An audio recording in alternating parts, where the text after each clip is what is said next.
ಪ್ರಜಾಧ್ವನಿ ಇದು ಪ್ರಜೆಗಳ ನಂಬಿಕೆಯ ಧ್ವನಿ.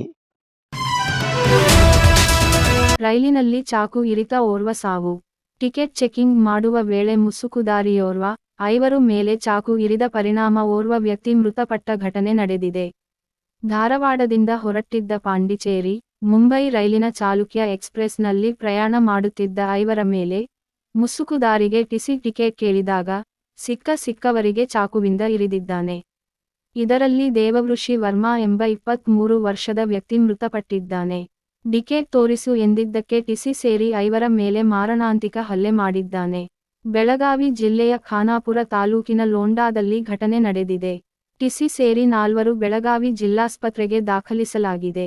ಚಾಲುಕ್ಯ ಎಕ್ಸಪ್ರೆಸ್ ರೈಲಿನಲ್ಲಿ ಘಟನೆ ನಡೆದಿದ್ದು ರೈಲು ಧಾರವಾಡದಿಂದ ಬೆಳಗಾವಿಯತ್ತ ಚಲಿಸುತ್ತಿತ್ತು. ತೀವ್ರವಾಗಿ ಗಾಯಗೊಂಡ 4 ನಿಗಾ ಘಟಕದಲ್ಲಿ ಚಿಕಿತ್ಸೆ ನೀಡಲಾಗುತ್ತಿದೆ.